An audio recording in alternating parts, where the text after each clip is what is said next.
안녕하세요. 반갑습니다. 이계열입니다. 제가 라이브 방송을 하게 될 줄은 몰랐습니다. 현재 제 구독자 수는 1138명입니다.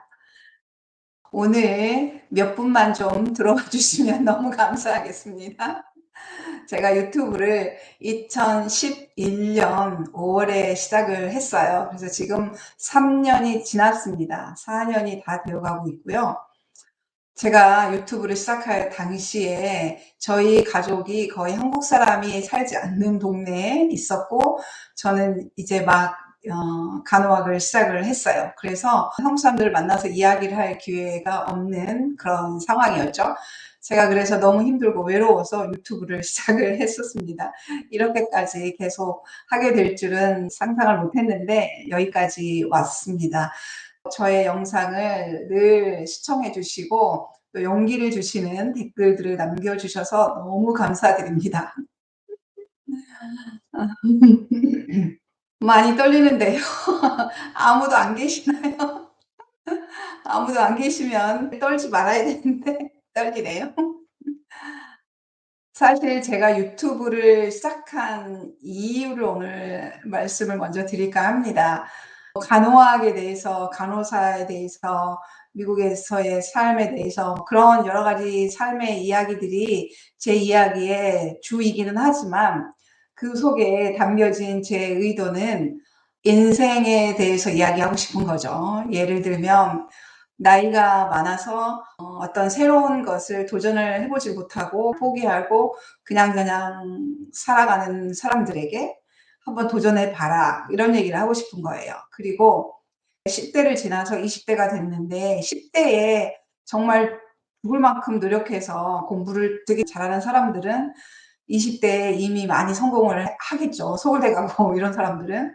근데 그렇지 못한 사람들이 훨씬 더 많잖아요. 그 시절에 열심히 공부를 못했든지 의지력이 부족했든지 머리가 부족했든지 가정 환경이 안 됐든지 많은 이유가 있겠죠. 이유가 있어서 그 당시에는 못했지만 그래도 포기하지 않고 뭔가를 다시 도전하고 다시 시작하시도록 용기를 제가 드리고 싶은 거예요. 실패하고 공부도 못하고 의지력도 없고 뭐 이렇게 인생이 흐지부지한 사람들 많잖아요. 저를 비롯해서. 그런 사람들이 용기를 가지고 다시 도전하고 열심히 살아가기를 바라는 마음에서 제가 유튜브를 시작했어요. 그래서 저는 저의 실패나 좌절이나 또 실수에 대해서 여러분에게 공개하기를 주저하지 않았습니다. 지금까지. 앞으로도 그럴 겁니다. 저는 제가 뭘 잘한다고 이야기할 것이 없어요. 부끄러운 게 여러분 뭔지 알아요? 영어를 못하는 게 제일 부끄럽습니다. 전공을 했는데 영어를 못하는 거예요. 그래서 그 영어 못한다는 말을 제가 하는 게 너무 자존심 상해요. 사실은 진짜 부끄러워요. 근데 어느 순간부터는 그 이야기를 하기 시작했어요. 왜냐하면 그게 사실이고 부끄럽지 않다라고 내 스스로에게 계속 이야기를 하는 거예요. 괜찮아, 괜찮아. 전공했다고 뭐 다 잘하나? 어, 서울대 영문학과 나왔으면 겁나 잘하겠지만 그렇지 못했잖아요.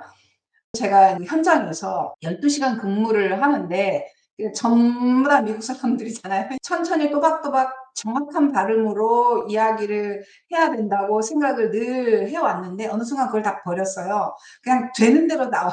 되는 대로 내뱉고 발음 완전히 내가 들어도 너무 발음 구려. 근데 그냥 해요. 진짜 공부를 그렇게 잘하는 사람이 아니에요. 제가 졸업한 학교 이름을 들먹이기는 좀 그렇습니다. 학교에 명예가 있잖아요. 저는 제가 졸업한 학교를 사랑합니다. 좀 좋아하고 부끄럽지 않지만 내가 지금 영어도 못한다고 공부도 못하는 사람인데 하면서 제 모교를 들먹거리기는 좀 부끄러워서 하지 않겠습니다. 공부를 열심히 안 했어요. 학교 다닐 때. 그래서 영어를 잘 못해요. 영어 실력이 늘지를 않았어요.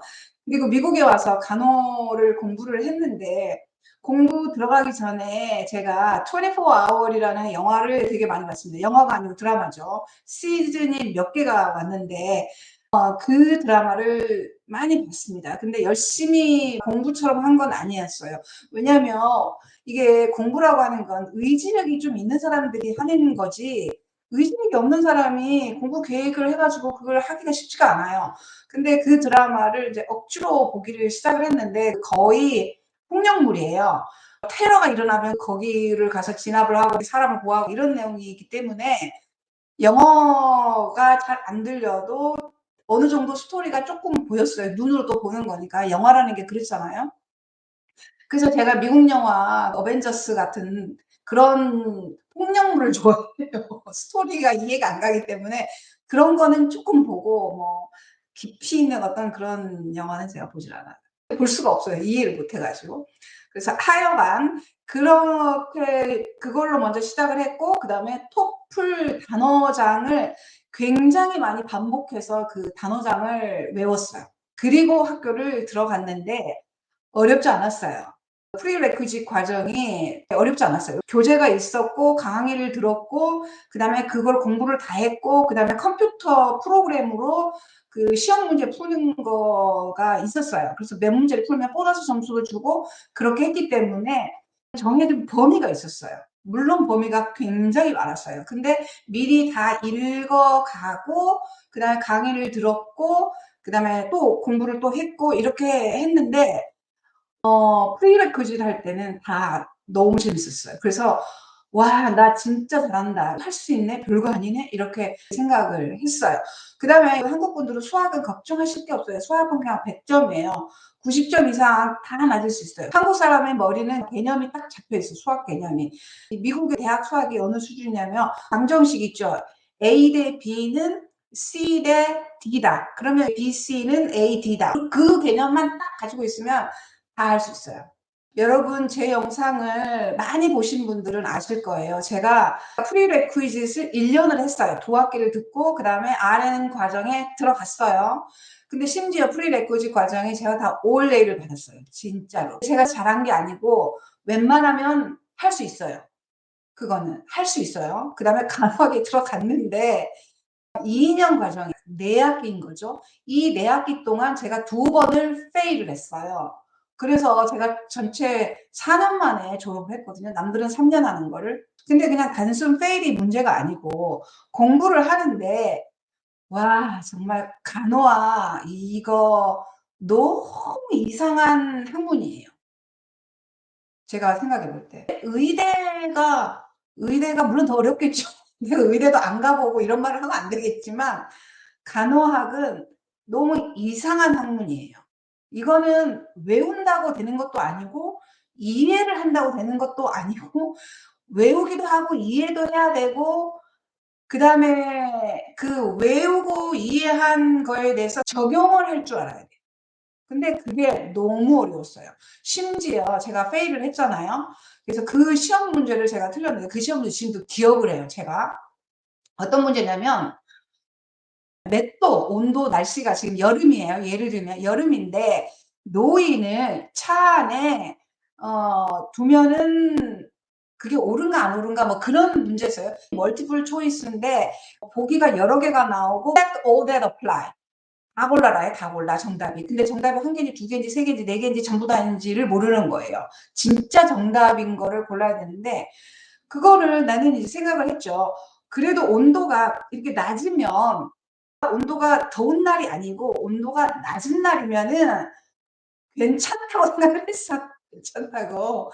그런 식으로 답을 찾았거든요. 근데 답이 여러분 있잖아요.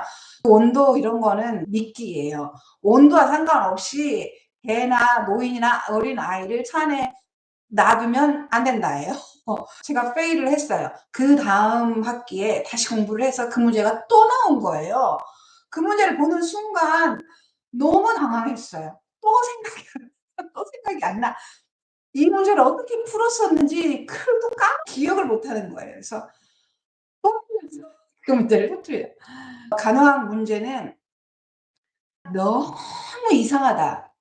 그 얘기를 하고 싶어요. 이거는 너무 이상한 공부예요. 이해할 수가 없는 학문이었어요. 제가 49에 시작을 했잖아요. 그래서 진짜 공부에 전념을 하려고 노력을 했고요. 아르바이트 같은 거는 하지 않았어요.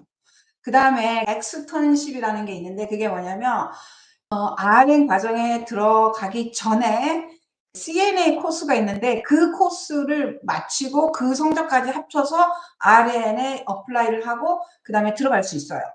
CNA 과정을 하면은 CNA로 일할 수 있어요. 일을 하면서 일을 배우면 너무 좋을 것 같아요. 제가 지금 RN으로 일하고 있는데 CNA들 테크들이라고 우리는 부르거든요. 같이 일을 하는데 얘네들이 얼마든지 RN이 일하는 걸 다 보고 배우고 얼마든지 할 수 있어요. 그걸 엑스턴이라고 불러요. RN 과정에 있는 학생들이 공부도 하면서 여기 와서 테크로 일하면서 하는데 저희가 홀리 캐피털을 인설트한다, 삽입한다. 그러면은 그거를 보겠다고 해요. 좀 봐도 되냐고. 그럼 얼마든지 환영이죠. 와서 다 보고 뭐든지 다 보고 배울 수 있어요. 그래서 저도 만약에 제가 그거를 했더라면 지금 좀 덜 힘들었겠다라고 지금에 와서 생각을 하기는 하지만 막상 다시 공부해야 되는 RN도 아니고 학교 졸업도 못하고 학교 다니는 상황이었다면 이것저것 할 여유가 전혀 없다고 저는 생각해요. 예. 그리고 저는 어머니를 그때 모시고 있었거든요. 어머니 80이 넘었었죠. 지금 이제 90 넘으셨는데 어머니 모시고 있었고 어머니 밥 해드리고 또 어머니가 성격이 보통인 분이 아니셔가지고 조금 어머니 한 분 밥 해드리는 거를 제가 했어요. 설거지고 집안 청소고 이런 건 전부 다 남편이 다 했고요. 저는 어머니 밥 해드리고 어머니랑 가끔 놀아드리고 화투 치고 이제 그런 일 하는 거였고 밥은 남편이 해주려고도 하지만 남편이 해주면 저도 먹을 수가 없어요. 아니 남편이 잘해줘요. 잘해주는데 내 입맛을 맞춰줄 수 있고 엄마 입맛을 맞춰줄 수 있는 밥은 저만 남의 집 김밥도 안 먹어요 제가. 그래서 내가 해야지 밥을 내가 또 먹을 수 있는 거예요. 저는 그렇게 밥하고 엄마랑 놀아주고 학교 다니고 그것만 했어요. 그리고 방학 때 제가 도어대시 음식 배달이죠 차로 그거를 아들하고 방학 때만 조금씩 했어요 아르바이트. 왜냐하면 저희 남편이 영어를 조금 해가지고 모든 바깥 일에 대해서는 심지어 시장도 남편이 다 보러 가고 저 혼자 못 가고 차에 기름도 넣을 줄 몰라요. 그래서 내가 이 미국 사회에서 적응을 하고 살아남아야 되기 때문에 그 일을 시작을 해서 조금 했는데 그 덕분에 조금 한 발 바깥 세상으로 나갔었어요. 제가 만약 다시 공부를 한다면 공부하는 그 기간 중에는 전혀 다른 일은 할 수는 없을 것 같아요. 예. 물론 할 수 있는 여력이 있으면 하면 좋죠. 제가 2번 페일을 했는데 첫 번째 페일을 한 게 뭐냐면 실습에서 페일했어요. 클리니컬에서 페일을 했어요. 선생님이 흑인 분이셨어요. 백그라운드가 밀리터리예요. 군에서 간호사를 하셨어요. 그런 분이어가지고 약간 딱 정확하게 이거 뭐 이런 분이셨어요. 그래서 용납이 안 됐던 것 같아요. 어떤 융통성이 없으셨던 거죠. 나에게 자비를 전혀 베풀어 주지 않았어요. 그래서 같은 날 제가 어떤 실수를 했냐면 클리니컬 단 하루 남겨주고 그 전날 제가 같은 실수를 2번 반복해서 바로 페일을 했어요. 페일이 중요한 게 아니고 그냥 한마디도 못 알아들었어요. 뭔 말을 하는지 도대체 어쩌라는 건지 공부는 있잖아요. 강의는 그냥 앉아 있으면 돼요. 선생님들이 강의를 하시고 나는 앉아 있고 모르면 야 뭐라고 그러냐? 뭔 얘기야? 숙제가 뭐야? 뭐 이렇게 물어보고 그다음에 교수들이 자료를 미리 주기 때문에 그 자료를 미리 다 공부하고 모르는 단어 다 찾아가고 미리 좀 공부가 되어 있어야 돼요. 그렇지 않으면 전혀 수업을 이해를 못하기 때문에 그거를 좀 준비를 했죠. 파워포인트 자료를 다 줘요. 교재도 있고. 근데 막상 간호학에 들어가서는 책이 아시죠? 이렇게 큰 책에 이만큼 두꺼운 책이었기 때문에 프리레퀴짓에서는 교과서를 다 읽을 수 있었어요. 근데 막상 간호학에 들어가서는 책을 다 읽을 수 없었어요. 밤을 새야 돼요. 근데 뭐 제가 그렇게까지 의지 있고 그렇게까지 공부에 몰입하는 스타일이 전혀 아니에요. 약간 좀 집중하고 그다음에 공부를 많이 외워야지 시험을 볼 수 있다라고 생각하는 사람이에요. 그래서 공부를 한다고는 많이 했죠. 하여간 강의는 그런 식으로 준비를 미리 해 가고 강의를 듣고 친구들에게 물어보고 친구를 사귀었어요. 친구를 사귀고 그렇게 해 가지고 인제 쪼끔 괜찮죠. 그리고 혼자 공부만 하면 돼. 그래서 어떻게든지 70점 이 점수를 넘으려고 했던 거죠. 가능해요. 공부가 오히려 괜찮은 것 같아요. 근데 클리니컬은 병원에 가 가지고 그 환경 속에 노출이 딱 되면서 전부 다 영어로 다 말을 해 주잖아요. 그리고 흑인 발음. 저는 흑인 발음 아직도 못 알아들어 가지고 리포트 받을 때 미쳐버리겠어요. 미쳐버리겠어요. 너무 못 알아듣겠어. 와, 발음이 왜 그따위인지 모르겠어요. 걔가 말해주면 못 알아듣잖아요. 다시 뭐라고? What? What? 그리고 심지어는 이제 그 노트 갖고 와봐. 리포트 용지. 그래가지고 그거 보고 뭐라고 써서 알파벳. 심지어는 알파벳 이렇게 말해. 그럼 알파벳 불러줘. 그러면 어허 그러면서 내가 발음을 지 발음을 내가 반드시 교정을 해줘야 돼. 내가 영어 선생님 출신이잖아요. 그 정도야. 기분 너무 안 좋아. 왜 발음이 그렇게 나빠? 알아들을 수가 없어. 근데 흑인 발음 미쳐. 근데 그 선생님이 뭐 오늘은 뭐 한다, 뭐 한다, 뭐 그런 거를 처음부터 끝까지 다 영어로 그렇게 말을 해주고 발음도 못 알아듣겠고 도대체 무슨 일이 일어나는지 알 수가 없어요. 진짜 너무 힘들었어요. 근데 초반에는 2명씩 짝을 지어줘요. 1명씩 안 보내요.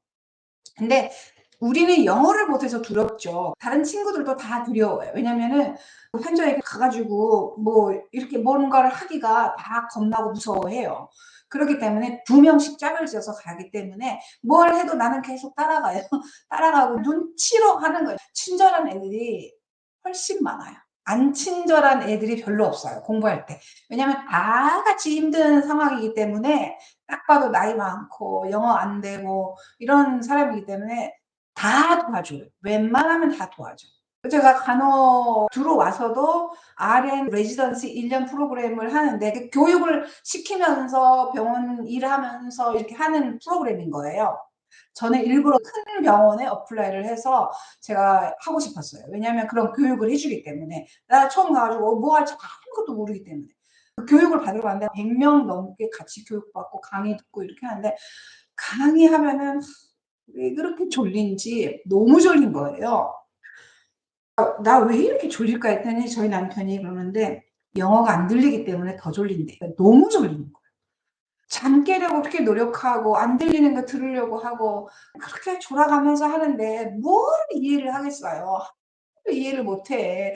뭘 하라는지를 몰라요 진짜. 친구들 도움으로 막 끌려가고 '야 뭐 해야 돼?' 그래서 끌려가고 다 도와주고 그렇게 하고 큰 그룹으로 뭐 강의 듣고 하는 거는 그냥 좀 졸아도 그냥 넘어가. 소그룹으로 뭘 해 하라고 그래요. 근데 소그룹으로 또 어떻게 가서 껴 가지고 하면은 괜찮아. 그냥 그룹으로 뭐뭐 하면 되고 남 얘기할 때 그냥 있으면 돼. 나는 가만히 막 한마디도 말을 뗄 수가 없으니까. 내 이름밖에 말할 수가 없어. 그냥 가만히 있는데 어느 날은 시간이 지나니까 뭐를 발표를 하라 그래. 무슨 프로젝트를 내주고 또 컴퓨터로 또 뭐라 진짜 너무 힘들었어요. 나는 친구를 사귀었어요. 그러니까 친구를 사귀는 것도 아니야. 내가 얘기를 해. 나 진짜 아무것도 모르겠다. 나 좀 도와달라고." 계속 이야기를 해서 이 친구 저 친구 계속 하는데 나중에 사람들이 뭐라 그러냐면 그 막판쯤 되니까 무슨 종이를 뽑아 가지고 읽어 가지고 그 질문이 나오잖아요. 근데 그게 되게 어떤 내용이냐면 어떤 간호학에 대해서 뭐 가르치는 게 아니에요. 정신교육을 시켜요. 아무리 힘들어도 포기하지 말고 갈등이 생겨도 절대 포기하지 말고 뭐 그런 정신교육을 진짜 많이 시켜요. 그런 교육을 시키나마나 나는 이미 돼 있는데 그런 교육을 자꾸 시키고 뭐 "그런 내용에 대해서 그러면 어쩔 거냐?" 이렇게 질문을 하는데 좀 시간이 지나니까 나도 할 말이 있는 거예요. 그래서 나도 뭐 되나 안 되나 뭐 그냥 이야기를 했어요 나도. 그리고 내가 하고 싶은 말에 대해서는 몇 마디를 좀 했어. 그랬더니 많은 사람들이 저한테 뭐라고 그러냐면 자기는 다른 나라 말로 그 나라에 가 가지고 간호학을 공부를 하고 거기서 간호사가 된다고 하는 것은 자기네는 그거는 상상할 수도 없겠대요. "어떻게 그런 일을 나보고 하고 있냐."요. 그래서 내가 "맞아. 내가 지금 그렇게 힘들어."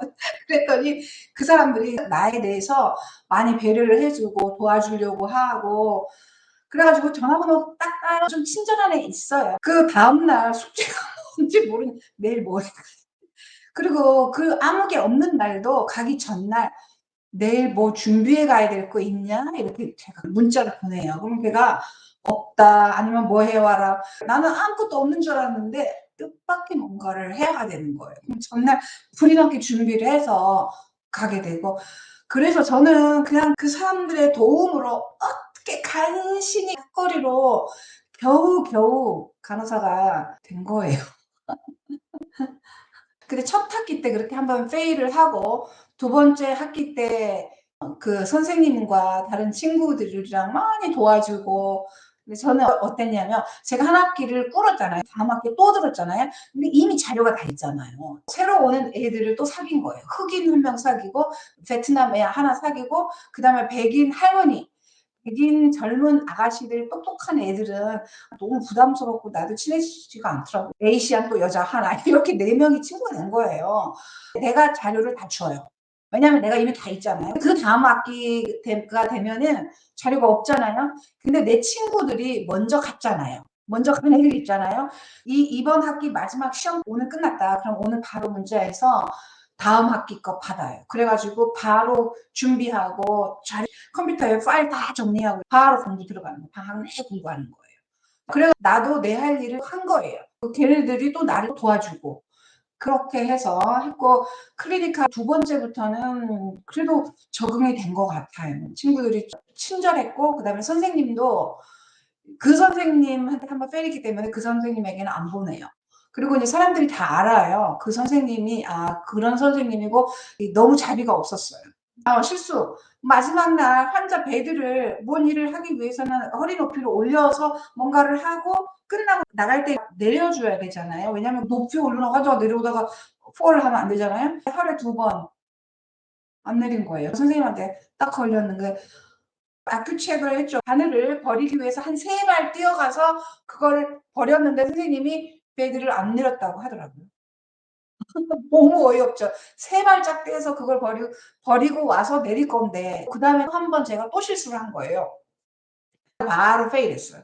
진짜 억울하다면 억울한데 잘못은 잘못이니까 어쩔 수가 없는 상황에서 결국 제가 페일을 한 학기를 페일을 하고 힘들었어요. 근데 그다음 학기부터는 그래도 좀 짬밥이 생겼는지 어떻게든지 친구들한테 물어보고 비비고 같이 갔어요. 그리고 애들도 같이 이렇게 으쌰으쌰 했어요. "우리 다 같이 잘하자." 그렇게 해 가지고 서로 도와주고 있었습니다. 이 크리티컬 띵킹이라고 들었는데 크리티컬 띵킹 미쳐버리게 어려워요. 간호학 진짜 이상해요. 코에 걸면 코골이고 귀에 걸면 귀걸이. 선생님이 이야기하면 완전히 이해가 가. 근데 나 혼자는 그걸 도대체 생각을 해낼 수가 없어. 숫자든 어떤 지식 있잖아요. 외워야 될 거. 그 양 자체가 너무 많았어요.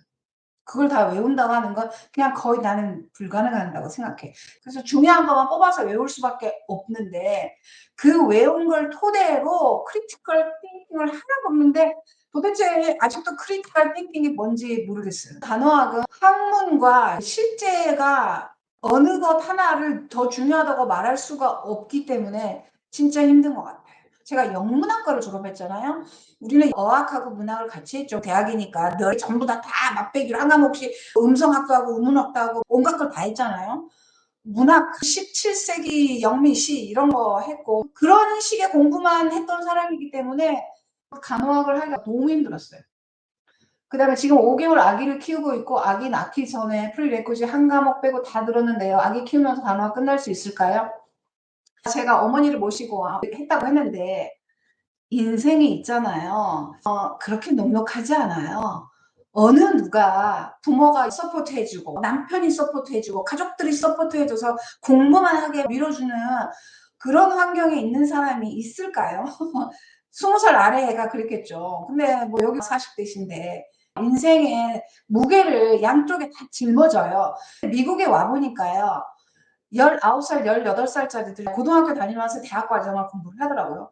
이미 고등학교 때 간호학 전 단계 CNA 과정을 다 해요. 프리레퀴지 다 해요. 그러면서 아르바이트로 가서 돈 벌어요. 돈 벌면서 공부하면서 거기서 일도 배우면서 그렇게 살아요. 부모가 안 대준다고 하더라고요. 거기다가 독립까지 해 가지고 전화비고 자기 생활비를 다 벌어가면서 공부를 하더라고요. 물론 그 애들은 영어가 잘 되니까 그렇겠지만 돈 많으면은 당연히 이렇게 힘든 공부할 필요도 없죠. 우리가 다 돈 벌어야 되고 먹고 살아야 되기 때문에 힘들어도 미국에 와 가지고 이렇게 하게 되는데 좋은 환경에 있는 사람 비교하면 뭐예요. 내가 지금 이렇게 애기도 있고 남편이 직장 다니고 그러면은 또 집안일을 막 해줄 수도 있지 않아요.